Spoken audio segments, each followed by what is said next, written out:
Welcome to Consulting with WeGoZero. I'm happy to tell you a little bit about our work today. We will find out how we can best spread the word about a zero waste lifestyle.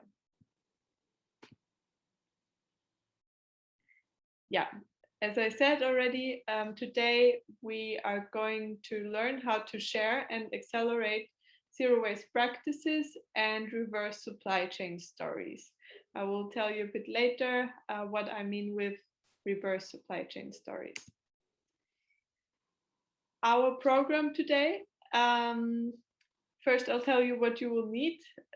Make sure you have your smartphone next to you and a downloaded Zoom account you already have, so you're all set. And first of all, I will give you a short intro on what we've been working on. Then we will have a look on what zero waste is. And in the first step, I will tell you about how to implement the SEO strategy to circular business and how to create reverse supply chain stories. And then at the end, I hope you have some key takeaways to take with you, and I'm happy to answer some questions at the end of our session. Before I will ask you some questions, I will say a bit about myself. So my name is Stefanie, and I'm the founder of WeGoZero, a zero waste consultancy based in Amsterdam. And our mission is to make it easy for people to go zero waste. That's basically it. And I would like to know for the event today from you, first of all, what is your experience with SEO? If you haven't heard of the term before, no worries at all. It means search engine optimization. And if you heard of it before, maybe let me know what is your experience so I can adjust my presentation accordingly.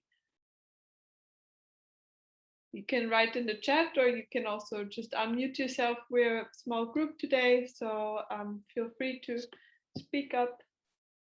I see someone is in the chat. I have never heard of it before. Okay. Maybe to kick it off, so I've heard about it before. So I think it's about getting people on your website, for example, so that you appear in searches. But more than that, I really don't know how to do this. And I didn't even know this is part of the session. So I'm really looking forward to get some new insights. Cool. Nice. Okay, I see. I will start with the very basics of SEO, and many people have this. All right, there is this myth going around that search engine optimization is something complicated, but I will show you today how simple it is, and that you can do it yourself with some simple tricks.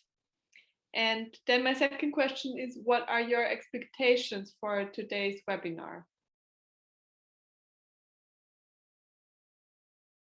If you don't have any, also good. I'm also happy with that. I think maybe hopefully afterwards we can also use SEO in our own projects or helping the clients, etc. And also learn more about zero waste, which is really interesting. Cool. Thanks. Any other comments? All right, then let's jump right into it. First of all, another active task for you.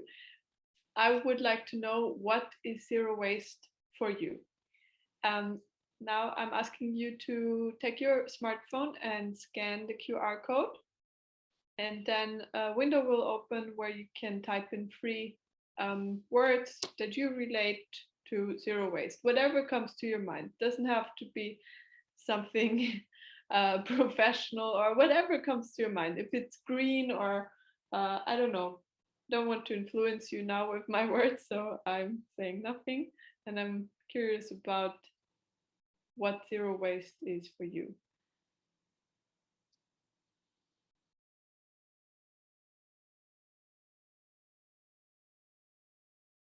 I hope everyone scanned the QR code because I will go. I can also. I will go to another page now, where I will see what zero waste is for you. All right. So, what do we have here? Upcycle, recycling, very hard to attain, smart, healthy, a lot of jars. That's funny. No trash, emptiness, no packaging groceries, environmental and clean is in the very center. Simple, efficiency, difficult. All right. Resourceful, circular systems. Nice. We have a lot of input here already. So you see what zero waste is also for the other participants. And I will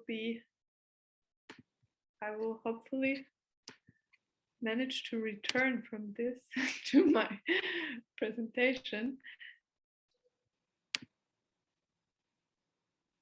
I will be Miss Smarty Pants and tell you my definition of zero waste.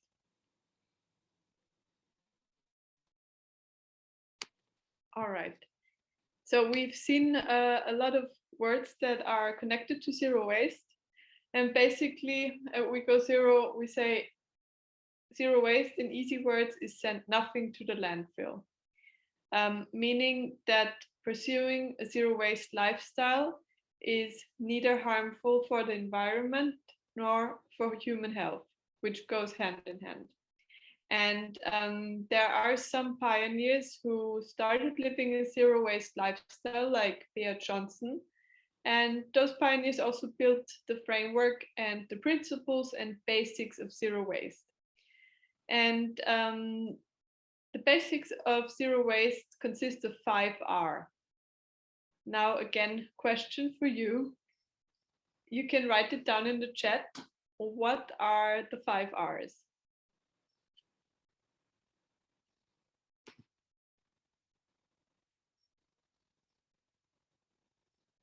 Reuse, yes.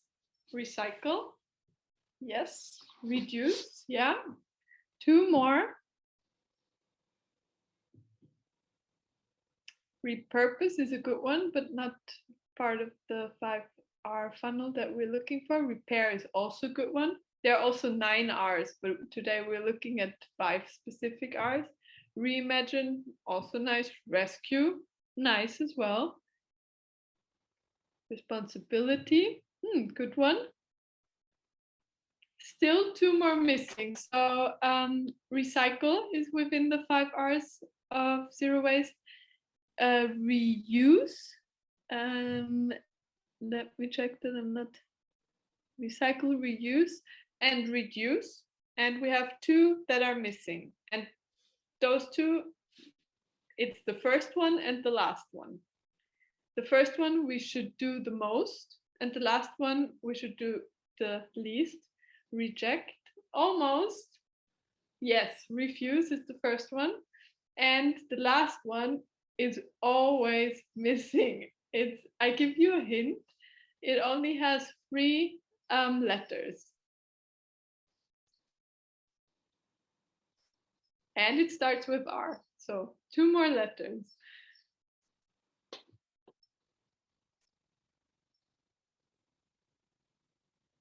Yes, rot. Perfect. All right. Now we're ready to enter our 5R funnel. So as you have guessed already, it's refuse, reduce, reuse, recycle, and rot. Let's start with the first principle. So why should we refuse? Basically, you refuse what you don't need. And why you should do that is because this principle in general should be used the most often because it's preventing waste from the beginning. And by refusing, you also understand what you really need, and you recognize your daily consumption habits. Plus, you see your impact of saying no. And now I would like you to do a little practice with me. If you have a piece of paper and pen in front of you, I'd ask you to write down your own refuse mantra. What would you say if you refuse a plastic bag? For example, my mantra is no, thank you. My body is a temple. I don't use plastic. Um, that's a bit weird, maybe, but everyone else, yeah, just choose a sentence for yourself that you would say when you refuse something, that you can always recall when you're somewhere and you need to refuse a plastic bag, or you need to refuse single-use packaging. Just write it down on a piece of paper, and whoever is extroverted enough to share it with us, please do. Otherwise, just keep it for yourself.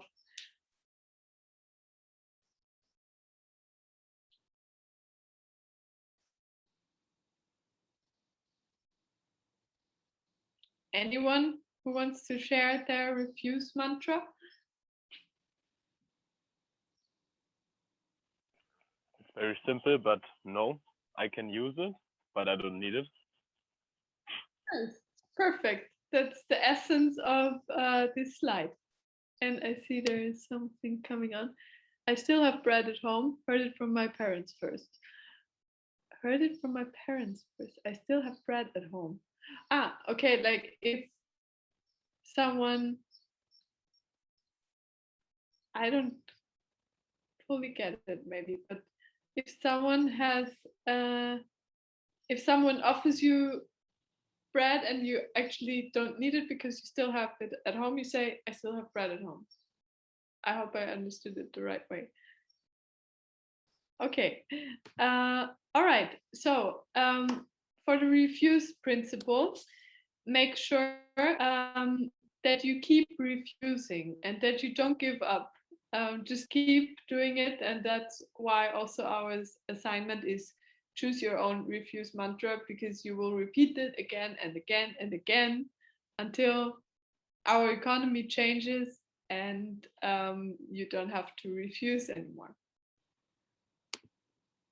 All right, the second principle, reduce to the essentials. So after you refused what you don't need, you reduce to what you actually need. And therefore, you simplify your life. You declutter your kitchen, you declutter your bathroom, and all the other items that you don't need. And you can therefore downsize your consumption habits. And now I will ask you to take one thing that surrounds you, whatever it is, can be a pen that you like, maybe you have 3 pens in front of you, one thing that you would like to give away, that you would like to donate or sell somewhere, or choose one thing that you don't actually need and that you would like to give away.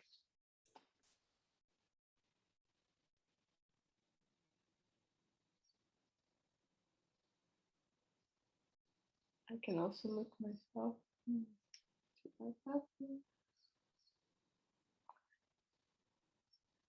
Nothing. All right.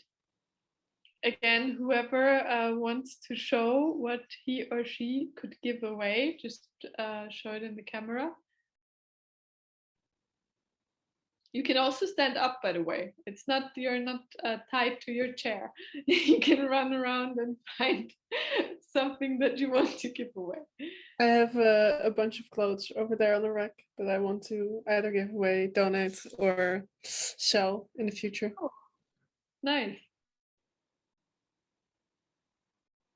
All right, so secondhand clothing, that's a nice way to reduce your belongings.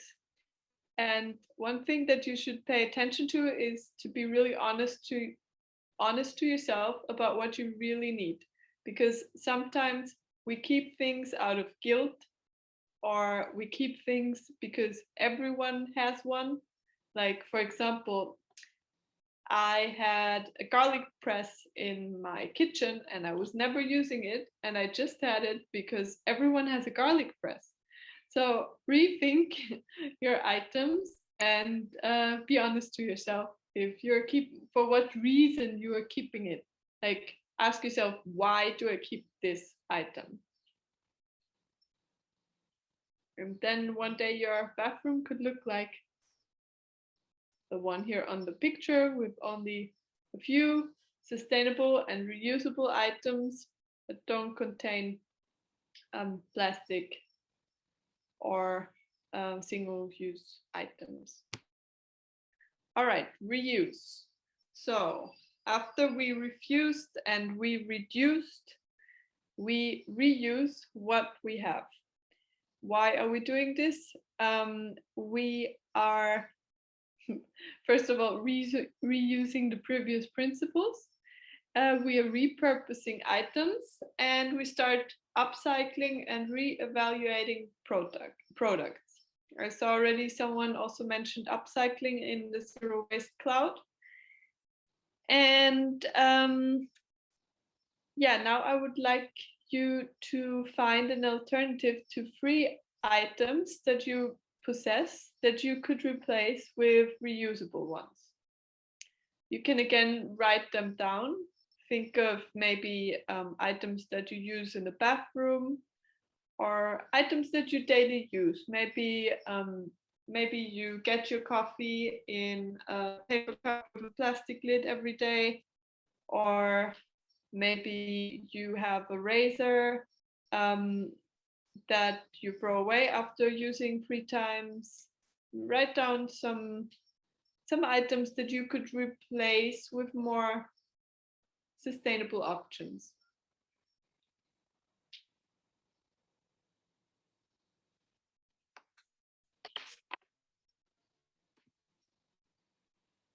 Plastic earbuds.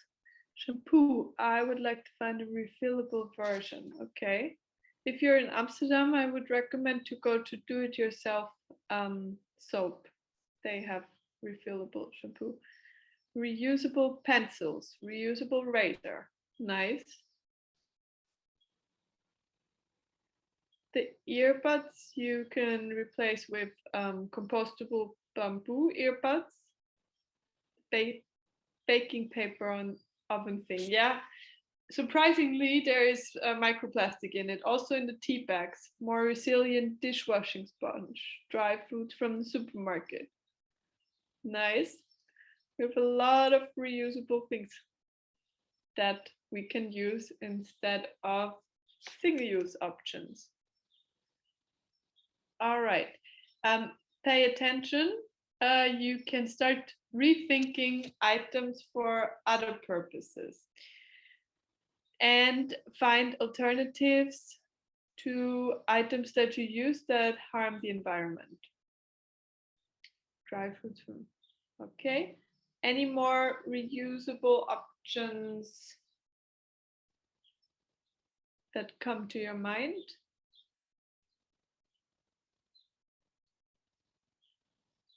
All right. One fun fact, maybe.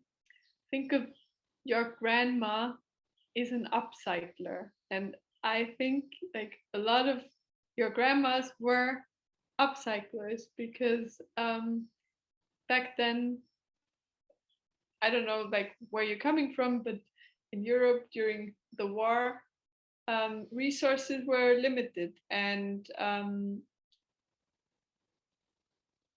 people back then had to upcycle things to make themselves comfortable. And for example,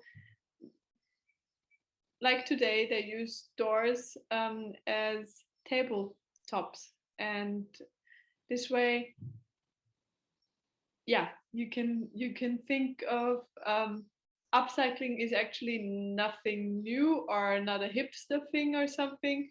It has always been there, and I'm sure if you ask your grandma if she reused something for something else, she will have an answer. Okay, I see another comment. You can use old coffee rest for plants. True, that's also a nice one. You can fertilize your plants with old coffee rest. All right, let's go to the next R, recycle. So after we refused, reduced, and reused, we recycle what remains. The purpose of this practice is that we recognize recyclable materials. And again, I'm asking you to send in the chat, like what materials can you actually recycle?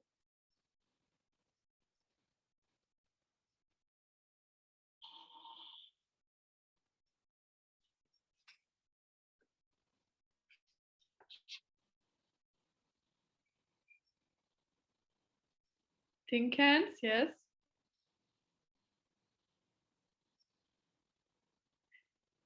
Question mark is a good one because glass, paper, plastic, the classics, nice.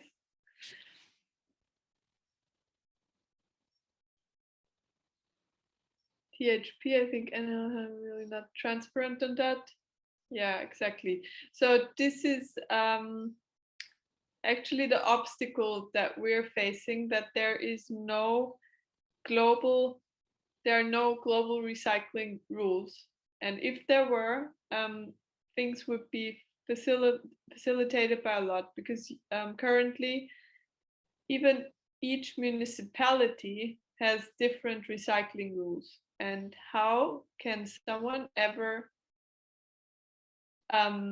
be clear about how to recycle if in each municipality it's different? And so there's basically a huge recycling chaos that we need to untangle. But you're right, basically we can recycle glass, paper, plastic, also metal. We can actually recycle every material. Some plastics are non-recyclable. There are 7 types of plastics, and you can find it on the plastic packaging. There is a triangle, and you will find a number inside of this triangle stating the status of the plastic and how often it can be recycled.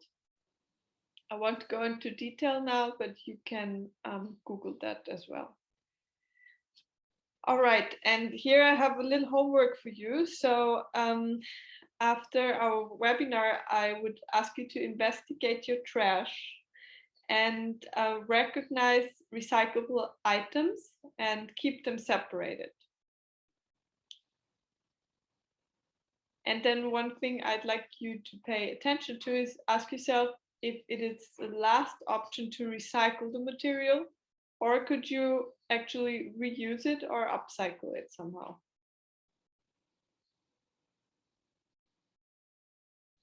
All right, let's go to the last R, my favorite R, rotting. Here we're talking about composting, and many of you might think like, okay, nice that she's talking about composting, but I live in a 1-room apartment and I cannot compost.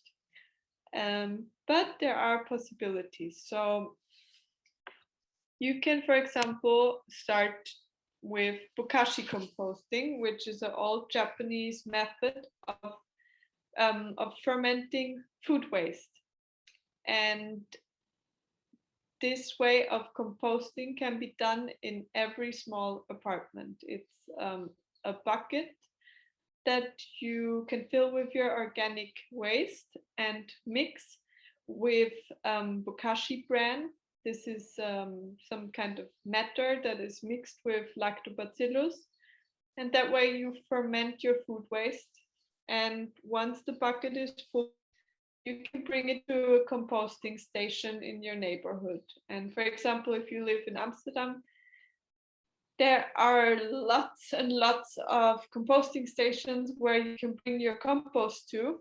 And then often there's also a community farming to this connected. And then you can start observing the life cycle of a product or of fruits and vegetables that you consume. And you're contributing to the whole life cycle of your product yourself, because you are fertilizing the product or the organic produce with your own fertilizer. Yeah, assignment. I will ask you to do the second one. Google on your phone now a local composting community. If you're interested in that, you can Google composting community Amsterdam or wherever you are based. And if you're interested, you can contact them and get in touch with them and ask them how you can best contribute to composting. Because once we separate our organic waste from the recyclables stay clean, and the organic waste goes back into the cycle, and you will be able to regenerate soil, which is an important topic for our future, since a lot of soil has been destroyed through chemical fertilizers. And of course, if you have a garden or if you're more into this topic, you can also do more fancy things like vermicomposting, having your own worms on your balcony eventually or in your garden. And it's a living thing. It's nice to observe and also to reconnect to natural cycles.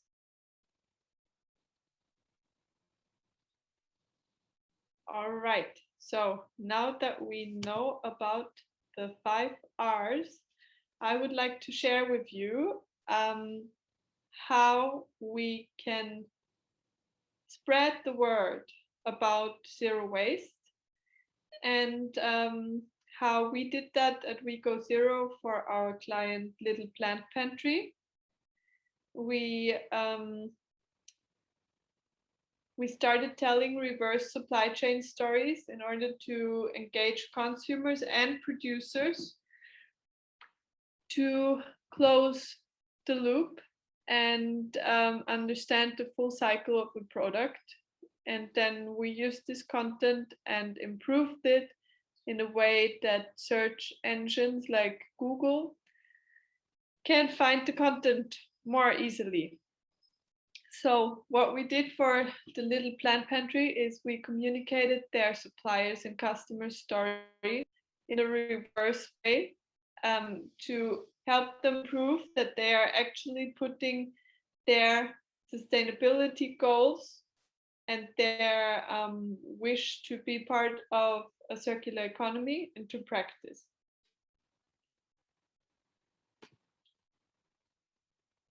First of all, why should you create circular content, and why is that important? I'll give you a bit of an insight what we share also with our clients. So why this is important is because the companies can communicate their circular ambitions better, and you can better communicate your circular stories with your target group. You can also showcase that you're not a greenwasher and that you're actually putting your sustainability goals into practice, and you're communicating real stories from your clients and your from the consumer side and also from the producer side. And you automatically become part of a network of change makers and a network of zero wasters, where you can co-create the future of our economy. I have to get a glass of water because my throat is very dry, but I'll be back in half a minute, and maybe you can read through the slide in the meantime again, and I'll be back.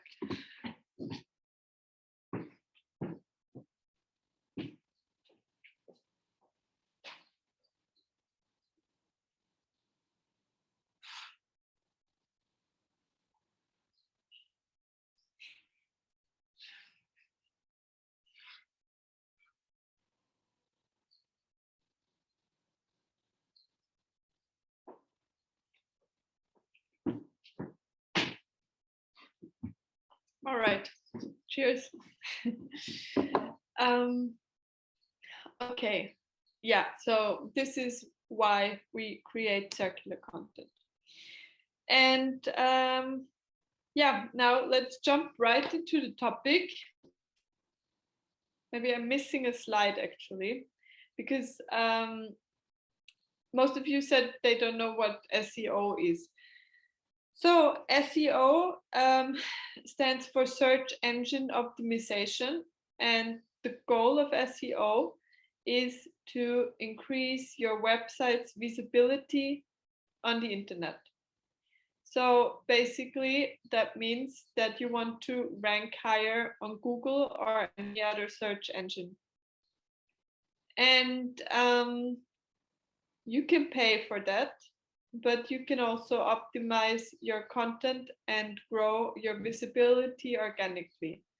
And this is actually what we're doing with SEO. And the most simple way of increasing your traffic with content is writing blog posts. And SEO is not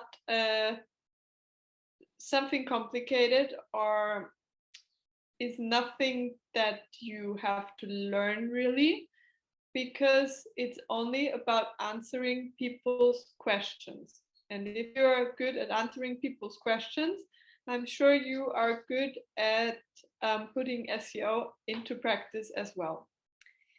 So before you start creating content, you have to ask yourself, okay, like, which problem do I want to solve? Mostly people Google something when they have a problem. So you need to know what kind of answer you want to give to a question that someone else has. Then the second question is, how will people search for this problem? For example, someone has the problem, does not know how to live zero waste, so types in how to live zero waste. This could be my key phrase, and the keyword would be zero waste. And then you determine the goal of your article. Is your article purely informational, or do you want the user to do something while reading your article? For example, if we write a blog post about how to live zero waste, we could include after the first paragraph a call to action: use our consultancy services or contact us for consultancy on how to live a zero waste life. So those 3 steps are important before you start writing content. Ask yourself, what problem do you want to solve? How do people search for it? And what is the goal of your article? And then once you determine that, you ask yourself how you answer people's questions in the right way. And first of all, ask yourself, how would you search for the information yourself? Then you can go to Google and at the beginning of how you would search for this. And then you will see some autofill suggestions and some searches related to, and this will give you the first hint to what key phrases you will use for your blog post. So you always have a key, one key word that you want to focus on, and some key phrases. That's short and long tail keywords. This is kind of the language that you speak when you talk about SEO. So it's the short tail keyword would be zero waste, and the long tail keyword, how to live zero waste. Then you can also go to Answer the Public. This is a tool that shows you that shows you what people are actually searching for. And you can also use Google Trends to evaluate your search words, how relevant they are. Okay, we're almost at the end already. So what I prepared for you, I know this was like a very short intro to SEO, and I won't go too deep into this topic today, but I prepared some material for you that you can download here. That's your key takeaway. And last week I said tea takeaway during a webinar. So that's why there is a tea and the cake now, for me to remind myself not to say tea takeaway again. And yeah, you can download the SEO demo blog post here, how to write an SEO article. It's like a step-by-step guideline on how to do it. And also a short presentation on how you can write your own SEO article. And coming back to our reverse supply chain stories that we did for Little Plant Pantry, I will share a link with you because what we've done for them is we created a webinar series, and we also created a blog for them that is not online yet. But what is online is this one video where we are talking to a pasta producer and how they are actually producing their pasta and what steps from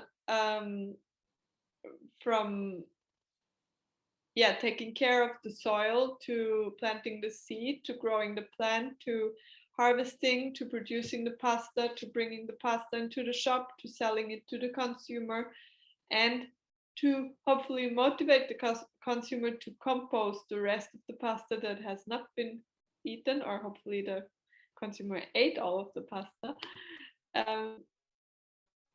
And I'll share this link with you so you can check out what we did for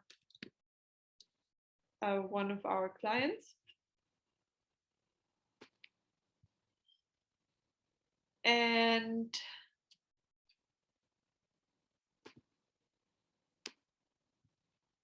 I will send this again. So basically what is important to know when you create content is that you structure your content well. You are basically answering people's questions. So make always sure that in the first paragraph where you answer someone's question, you really answer the question and you're not writing an intro about the topic or something, because then you will never be ranked in the featured snippets, for example, which is maybe you've seen it when you Google something. Let's say you Google zero waste, and then it says how to live zero waste, or why is zero waste expensive, and then you see on Google those questions that other people ask, and if you want to enter one of those featured snippets, you got to be very clear and concise about your answer to that question. Otherwise, you're not, you won't have any results. And in general, like everything that is organic, also organic traffic doesn't happen overnight. It takes, it can take up to 6 months until you see the results of writing content related to a specific topic. This is partly because of the algorithms, and also because, of course, those who are ranked on the first page get more and more traffic, and those who are not ranked on the first page fall more back. So if you're starting with SEO for a topic that is already quite well known, like let's say vegetarian pasta meals, millions of people have Googled this already, or vegetarian pasta recipes, something like that. It will be very, very hard to organically go on the first page of Google. But other topics, like, for example, blockchain, that are not yet explored so well, or where there is not so much content, you still have a chance to be ranked on Google when you practice the SEO practices. And you, as I said, you can best do it with writing blog posts, and you can use tools like Yoast, which will help you to improve your writing and to improve your content, and will help you rank higher. I hope that everyone scanned the code who's interested in learning more, and you're always welcome also to contact me at any time. Yeah, so your key takeaways for today, I hope that you are a bit more eco-conscious after we went through the 5 R's, and that I gave you some knowledge on how to live zero waste, and on how to share circular stories, and how to do this with SEO techniques. Now it's time for you to ask me questions, to challenge me. Happy to answer your questions regarding the topic, and thanks for listening.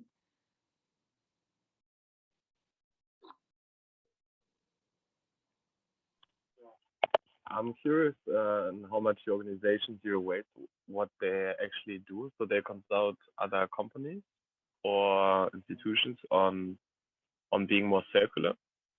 So, and then another question related to that. So now we focus a lot on like what we as consumers can do, but in terms of, for example, like supply chains and so on, when it comes to agriculture, a lot is like most of it is lost there. Are you also covering this topic as zero waste? Okay, yeah, so at WeGoZero, we consult consumers as well as businesses. So on the consumer side, we have many different projects under one umbrella, and this umbrella says we make zero waste easy. And what we're offering is, so we started this in Amsterdam, but we're expanding to 5 cities this year, and we're offering a zero waste map where we connect consumers with businesses, and we bridge, we're bridging the existent zero waste network with those who really want to take action. And on the consumer side, we're doing this by offering zero waste bike tours in Amsterdam. And our bike tours answer questions like how to shop secondhand in Amsterdam, or how to live zero waste in Amsterdam, how to recycle in Amsterdam. And then on the business side, we offer consultancy for companies, and we offer a program that is called Zero Waste Business Challenge. And with this program, it's a 7 weeks program. We educate companies' employees on how to put zero waste into practice in a business environment. And your second question about the supply chain in agriculture, how we tackle this topic. Yes, we try to communicate this through our reverse supply chain stories as good as we can, and we're hoping that we will have more and more clients who will make use of this, and we will make sure to, if they haven't closed the loop yet in the company, we will make sure that they will close the loop by practicing the 5 R's with our technique that we use that helps us measuring sustainability goals in numbers. It's a technique called OKR. Maybe you heard of it before. It's objectives and key results.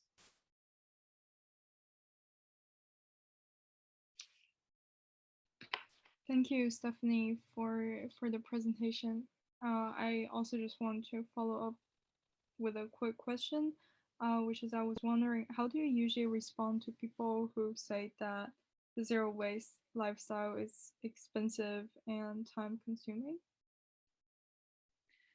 Yes, so talking about a zero waste lifestyle being expensive, I can say that it's actually the opposite, because you're starting to use the 5 R's and you're going to refuse a lot of items in the first place. You're going to start reusing the items that you already have. You're going to declutter and even donate things to people, or you can also sell your items that you don't need anymore.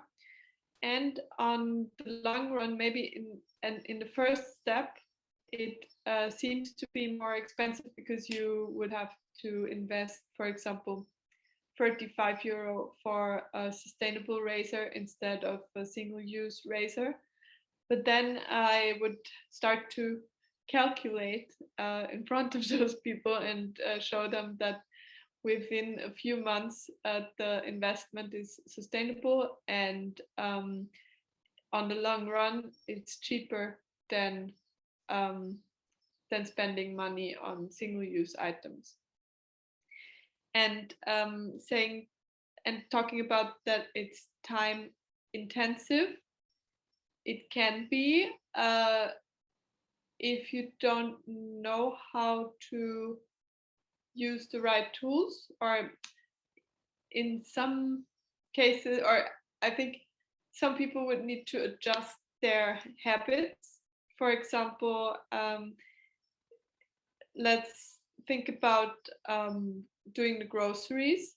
If you usually go to the supermarket every day and you buy your single-use packaged food, then you would need to adjust to going to doing your groceries eventually 1 day a week. Let's say on Saturday you decide you go to the open market, to the organic market, you shop your fruits and vegetables for the week there, and then afterwards you go to a bulk store and buy all the other ingredients, you know. So of course it will be connected with changing your lifestyle, so you really have to kind of want this, but at the same time it will also bring a lot of benefits and open up to new opportunities. And once you adapt it to the new habits, you can even save a lot of time, because you are clear about how you use your time, not only how you use your items, but once you change your mindset, things get clear in many other different parts of your life as well. Thank you for the answer. Yeah, I really enjoyed what you have shared with us. I think it's really useful and meaningful as well. Thank you. Stefanie, I had also a question related to greenwashing. So both from a consumer as well as a business perspective, how can we make sure that there are actual good circular practices instead of greenwashing, as sometimes it feels like a bit of an information overload?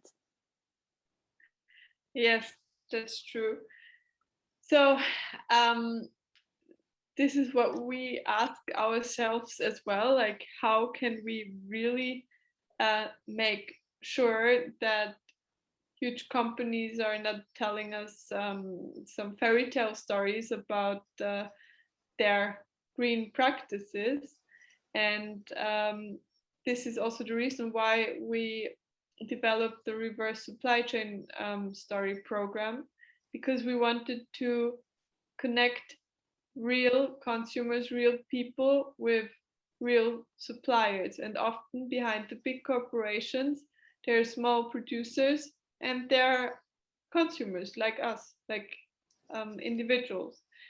And we think that when we break it down to a personal level, it is more easily understandable, and you can also connect better as an individual to the story and identify yourself with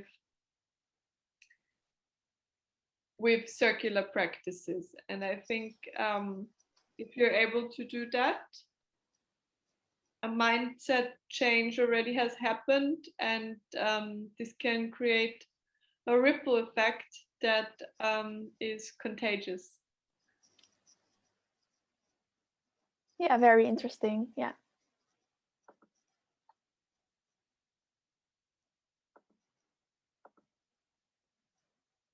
Any more questions?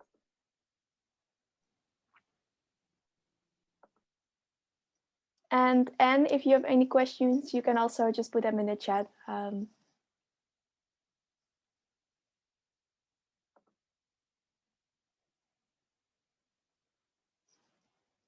I'm curious what my last slide is. I don't know. It's as well.